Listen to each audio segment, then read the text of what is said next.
संजय जी। नमस्कार मित्रों, आम आदमी पार्टी के काम का पैमाना, भ्रष्ट नेता, गली गली महखाना, और ये महखाने के भ्रष्टाचार की बू आज देश और दुनिया तक पहुंची है। शराब के घोटाले की बू देश और दुनिया तक पहुंची है। शराब घोटाले के आरोपी नंबर 1 मनीष सिसोदिया जी, लेकिन किंगपिन है Arvind Kejriwal ji. The accused number 1 of the liquor corruption is Mr. Manish Sisodia, but the kingpin of corruption is Arvind Kejriwal. और आज की प्रेस वार्ता से साफ पता चलता है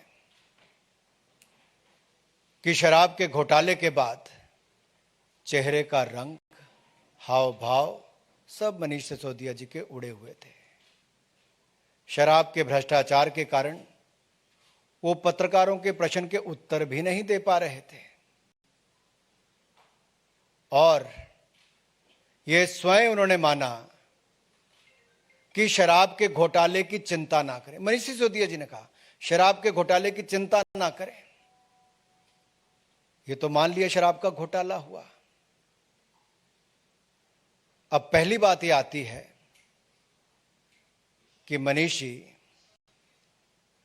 आखिरकार अगर आपकी शराब नीति ठीक थी तो वापस क्यों ली? क्या ऐसी मजबूरी थी? आपकी हालत तो ऐसी थी कि चोर को दाढ़ी में तिनका दिखा तो उसने बचने के लिए दाढ़ी मुंडवा दी। तो मनीष सिसोदिया और अरविंद केजरीवाल जी ने भी शराब नीति में भ्रष्टाचार दिखा तो नीति वापस ले ली।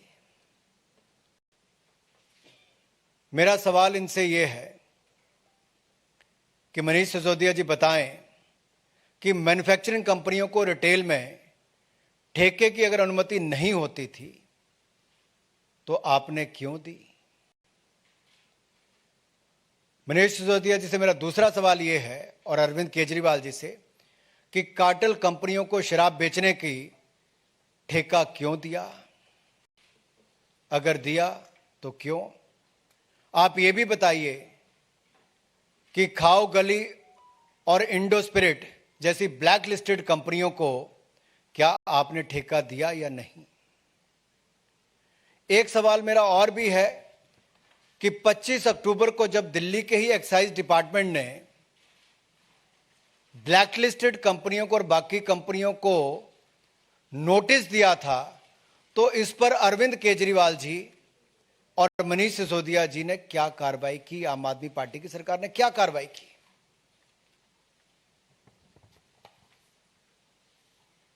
ये आम आदमी पार्टी की सरकार, ये रेवड़ी की सरकार भी है, बेवड़ी सरकार भी है।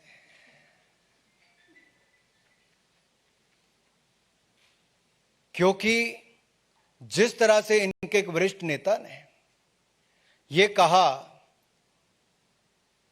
कि हमें कोविड से लेना देना नहीं। अरे भाई, कोविड में तो आपने कुछ किया ही नहीं। दिल्ली में, देश में हाहाकार मची दिल्ली के कारण, वो देखने को मिला।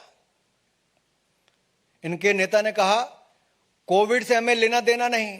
तो भाई, शराब वालों से क्या लेना देना था आपका, ये तो बता दो। मेरा इनसे एक और सवाल है कि आखिरकार शराब माफिया को बगैर कैबिनेट अप्रूवल के 144 करोड़ रुपया क्यों वापस किया? किसके कहने पर किया? क्या मनीष सिसोदिया ने अकेले किया या अरविंद केजरीवाल जी की सहमति थी? किसके कहने पर देश की जनता का, दिल्ली की जनता का पैसा शराब के व्यापारियों को मिली भगत से वापस किया? इसका जवाब अरविंद केजरीवाल जी को देना ही होगा। वो आज तक सवालों के जवाब से भागते हैं। यह सवाल देश की जनता बार बार पूछती है कि शराब के व्यापारियों के प्रति ये इतने नरम दिल क्यों? किसको कितना मिला, कैसे मिला, इसकी जड़ तक जाना ही होगा। आप अपने शराब के घोटाले को बाकी बातों से ना ढकने का प्रयास करें, क्योंकि आपका असली चेहरा सामने आया है। और यही नहीं, ये लोग सच्चाई से भागते हैं। ये आम आदमी पार्टी के नेता, चाहे अरविंद केजरीवाल जी हो या बाकी हो, ये सच्चाई से भागते हैं, ये जिम्मेदारी से भागते हैं, ये सवालों से भागते हैं। अब ये जनता से भी दूर भागेंगे। और आज जब मीडिया के मित्र सवाल पूछ रहे थे तो मनीष जी उल्टे पांव भाग रहे थे। मीडिया के सवालों से पीठ दिखाकर भाग सकते हो, जनता से भी ऐसे ही मनीष सिसोदिया, अरविंद केजरीवाल को भागना पड़ेगा। और ये जो 30 करोड़ रुपए जो ईएमडी, अर्नेस्ट मनी डिपॉजिट हुआ था, ये क्यों वापस किया? अगर वो अनुमति नहीं ले पाए तो आपने इनके पैसे क्यों वापस किए? ये पैसे वापस किए तो आपकी जेब में कितने आए? इसका जवाब आपको देना होगा। मैं यही नहीं, ये सारे सवालों का जवाब अरविंद केजरीवाल जी को खुली चुनौती देता हूं। अगर दम है तो अरविंद केजरीवाल जी मीडिया के सामने आए, देश के सामने आए, 24 घंटों के अंदर जवाब दें। ना ये सीबीआई के जवाब दे पा रहे हैं, ना ये मीडिया के जवाब दे पा रहे हैं। और इसीलिए मैंने कहा, ये सच्चाई से भागते हैं, जिम्मेदारी से भागते हैं, सवालों से भागते हैं, अब जनता से भागेंगे। आपने ठेकों की, आपकी सरकार ने, केजरीवाल जी और सिसोदिया जी ने जो ठेकों की कमीशन 2% से बढ़ाकर 12% क्यों की? और एक्यूज नंबर 1 मनीष सिसोदिया जी से सीधा सवाल है कि ये जो बिचौलिए जिनको अलग अलग इनमें एक्यूज ठहराया गया, उनसे इनके रिश्ते क्या है? अरविंद केजरीवाल जी और मनीष सिसोदिया जी के रिश्ते क्या हैं इनसे? ये जवाब देना ही पड़ेगा। मित्रों, ये लोग जनता के सामने और जनता की आंखों में धूल झोंकने का प्रयास करते हैं। राजनीति में आने से पहले भ्रष्टाचार के खिलाफ आंदोलन तो करते थे, लेकिन आज तक उस पर किया क्या? इतना ही किया कि आकर भ्रष्टाचार के नए रिकॉर्ड बनाने अरविंद केजरीवाल जी, जो किंग पिन है भ्रष्टाचार के, और एक्यूज नंबर 1 मनीष सिसोदिया जी ने किया। और मनीष सिसोदिया ने अब अपने नाम के स्पेलिंग भी शायद चेंज कर लिए हैं। अब इनका अगला आ गया है MONEY, मनी। कमाई करो और चुप रहो। मनी।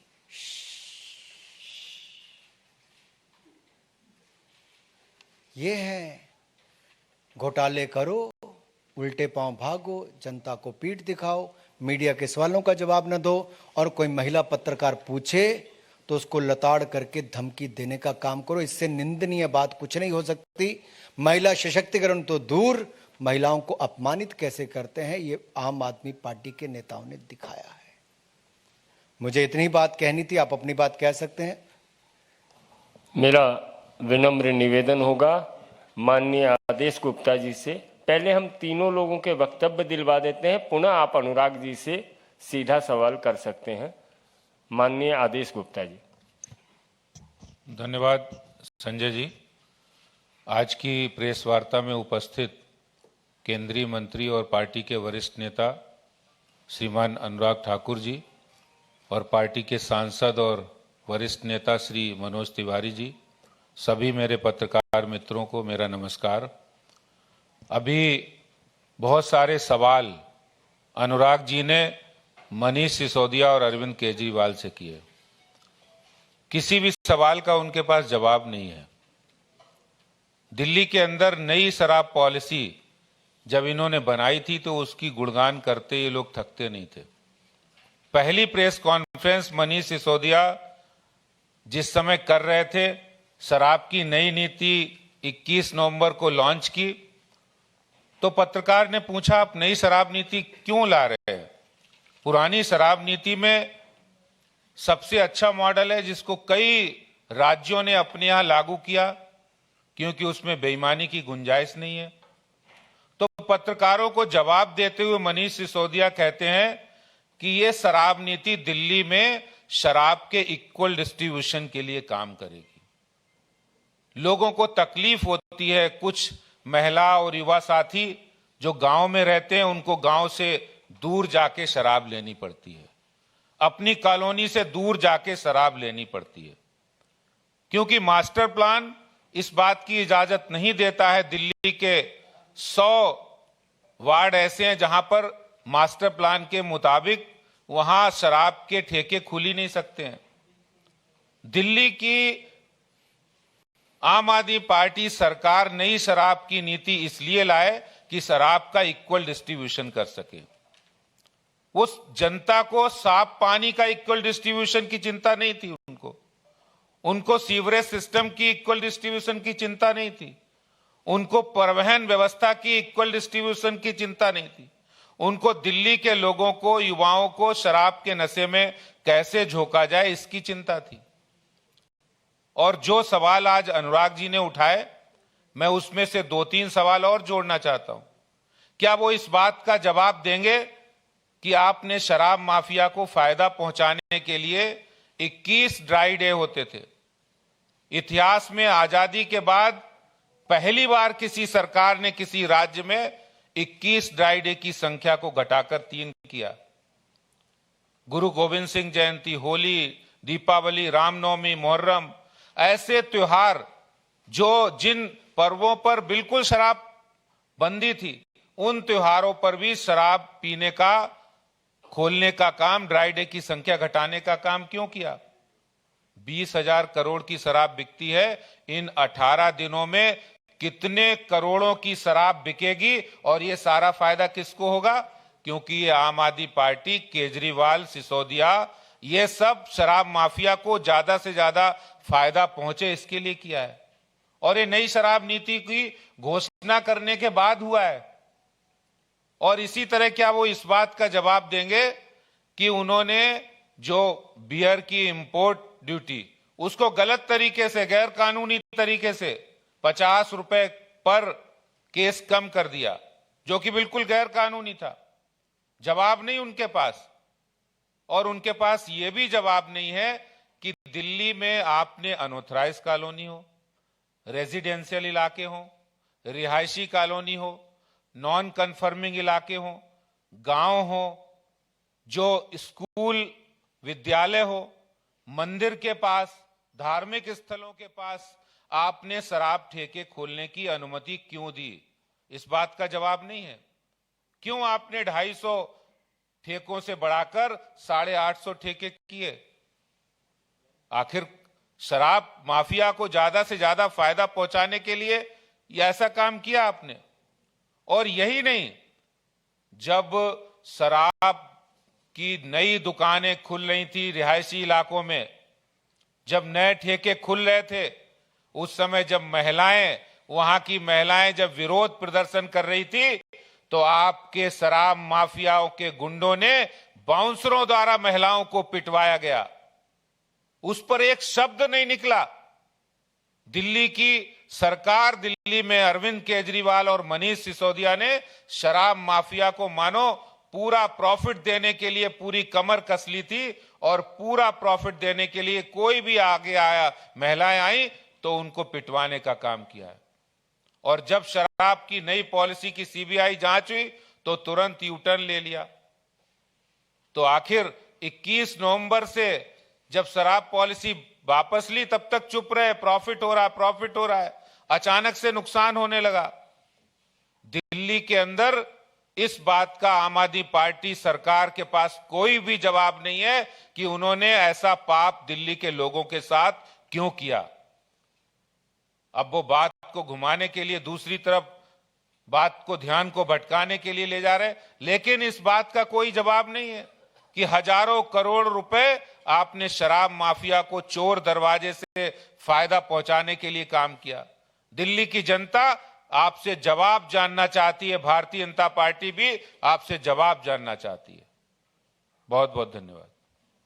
मेरा आग्रह होगा माननीय मनोज तिवारी जी से कि आपको संबोधित करें। देखिए, भारतीय जनता पार्टी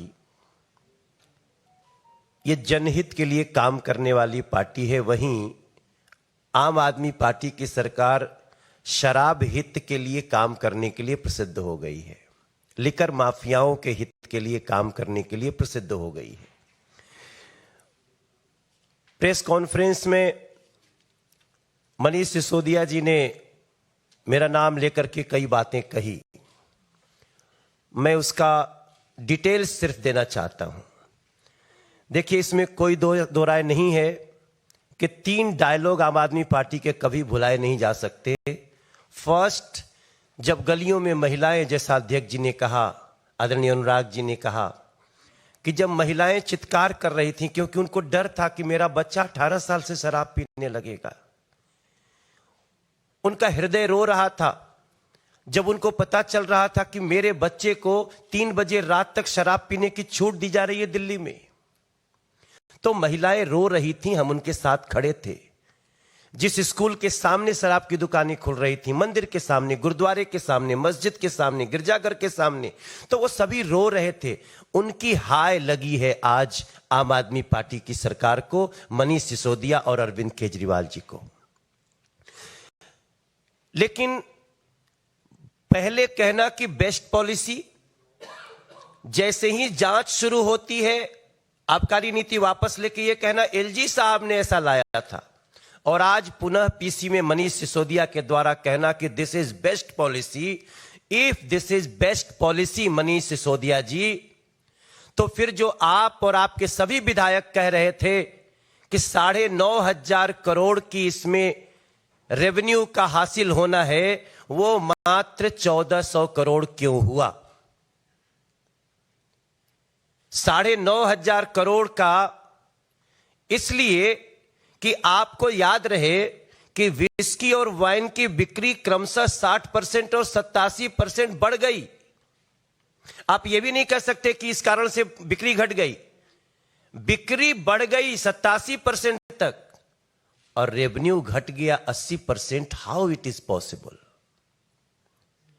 9,500 करोड़ के रेवेन्यू को दिखाकर मात्र 1,400 करोड़ देना, तो मैंने तो 8,000 करोड़ का ही हिसाब मांगा है। ये तो यहां पे 8,100 करोड़ और बढ़ गया है, 8,100 करोड़ है।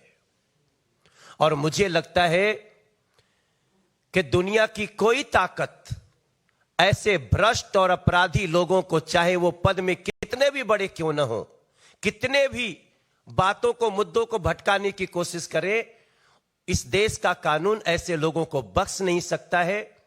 और मेरा मानना है कि इसका डिटेल्स उनको देना चाहिए। यह मेरा डायलॉग नहीं है। कल भी जब मैं एक जगह बहस कर रहा था तब भी 9,500 करोड़ का आना था। आज भी मनीष सिसोदिया जी ने कहा this is best policy, then revenue कहां गया? 8,100 करोड़ के रेवेन्यू को किसको दिया आपने? शराब माफियाओं को बांट करके, इससे कहीं और जाकर के आप कोई और काम किए हैं क्या? यह हमारा सवाल है। और निश्चित रूप से बहुत सारे हमारे बिंदु थे जो अनुराग जी ने, आदेश जी ने कहे हैं, लेकिन हमें बार बार कहूंगा कि दिल्ली के महिलाओं की, दिल्ली के बच्चों की, दिल्ली के मंदिर वाले, मस्जिद वाले, गिरजाघर, गुरुद्वारे वाले, स्कूल वालों की हाय ने आपको ये कर्म किया है। और अभी आपका इससे भी बुरा होना है, क्योंकि अपराध करने वाले देश में कभी बच नहीं सकते।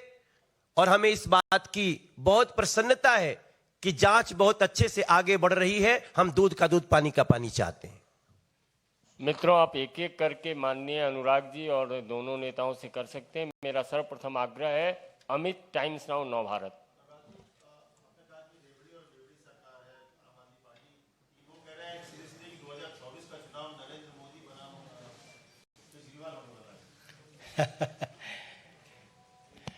इन लोगों ने बहुत प्रयास पहले भी किए, 2019 में भी किए, उससे पहले भी किए।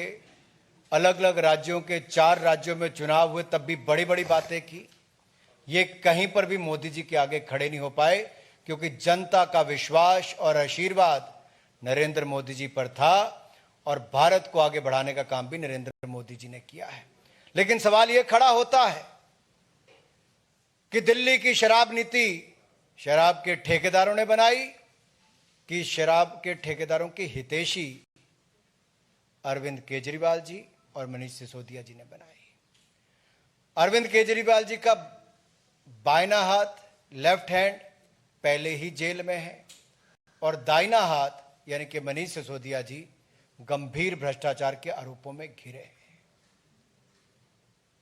ये रेवड़ी और बेवड़ी की बात, आप पंजाब चुनाव से पहले दिल्ली सरकार की ये शराब नीति आना अपने आप में बहुत कुछ कहता है और पंजाब में सरकार आने के बाद एक के बाद दूसरी विकेट भ्रष्टाचार पर गिरना, दिल्ली से लेकर पंजाब तक आम आदमी पार्टी के भ्रष्टाचार का बोलबाला ये सामने दिखता है।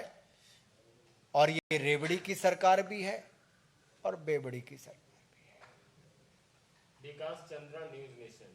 सर, मेरा सवाल है कि मनीष सिसोदिया ने आरोप लगाते हुए कहा कि शराब नीति तो महज बहाना है, क्योंकि जिस तरीके से अरविंद केजरीवाल से चुनौती मिल रही है मोदी जी को और गुजरात में 10,000 करोड़ का रेवेन्यू लॉस हो रहा है, आबकारी में चोरी हो रही है, उस पर कोई ध्यान नहीं, इस वजह से बेचैन होकर ऐसा किया जा रहा है। आप जरा अपने टीवी चैनल्स पर या कभी फोन पर वापस मनीष सिसोदिया जी का चेहरा देखना और पिछले 8 साल के अंदर कोई उनकी प्रेस कॉन्फ्रेंस निकाल कर देखना। उनका चेहरा दिखाता था कि चोर की दाल में कुछ काला नहीं, पूरी की पूरी दाल ही काली है। वो डर, भय, ये भ्रष्टाचार के कारण सहमे हुए मनीष सिसोदिया जी पत्रकारों के प्रश्न भी सह नहीं पाए। उल्टे चोर, उल्टे पांव चोर भागते नजर आए।